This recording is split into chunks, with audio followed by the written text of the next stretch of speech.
let's talk about vibe coding. Is it good or is it bad? So what is vibe coding? Vibe coding is when someone who doesn't know how to code or knows really little uses services like Replit or Bold, and just by prompting, creates a functional app.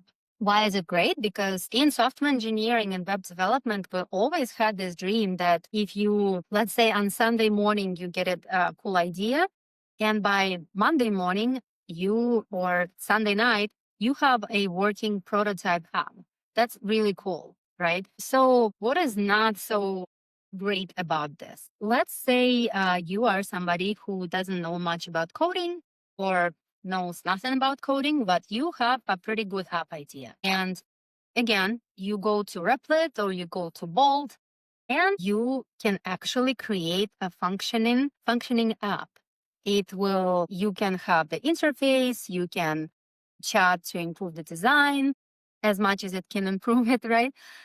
You can also have a database and you can deploy it. And it's very affordable, like from free to, okay, I wouldn't say free, but okay, it's very affordable. So what's the problem, right? So let's make the car analogy. If you don't need to know how the car works in order to drive the car, right? But if you want to build a car as a product and sell it, you very much need to know how the car works, how to build it.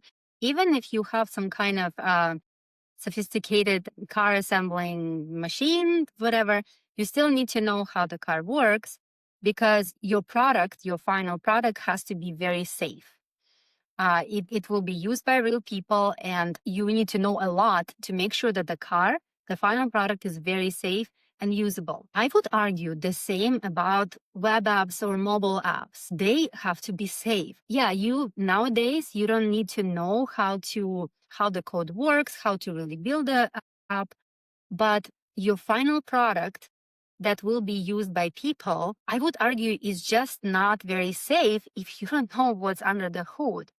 And recently, I'm not sure if you probably heard, but if you're not, there was this big scandal with the dating app called T. And what happened was, it was basically an online dating app created specifically for women. And those women could discuss the men from other dating sites, like from Match.com, Hinge. They could discuss particular users from those other apps. But as part of this app verification process, women were prompted to upload their government ID. And the app would say that this information will be deleted a couple of seconds after, it will never be stored. And so women would do this. They would create an account and they would upload their ID, thinking that, well, it's safe. They said it's going to be safe. But unfortunately, that was not the case. The person who created an app only had 6 months of coding experience, and he just vibe coded. And maybe he didn't understand how it works, maybe he forgot, maybe he didn't care. But as you can imagine, that data, all the pictures, government ID with those poor women's addresses, everything, including the messages and discussions, it all was sitting completely open in the database, something called Firestore, and it was just sitting there. And later the news said, oh, hacker hacked the app and got all this info. No, nobody hacked anything. They just crawled the information that was just sitting there completely unprotected. And all that information became publicly available on some website. And, that's not great. So my question would be, is this person actually liable?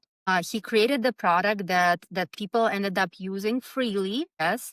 But at the same time, those women, they trusted the developer, they trusted the app, and they uploaded the information. Nobody forced them, but it was also a huge misleading, huge negligence on the developer's behalf.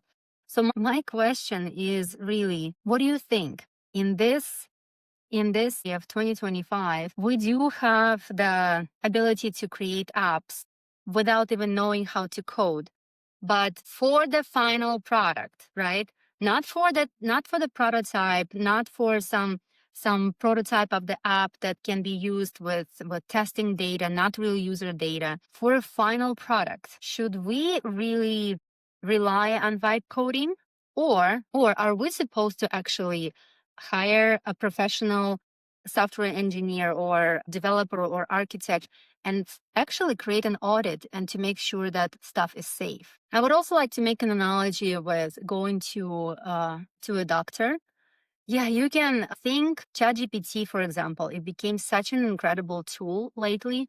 You can research your diagnosis, you can research your lab results, you can get educated, but you still need to see a doctor, whether a traditional, conventional medicine doctor or a functional medicine doctor. That's up to you, right?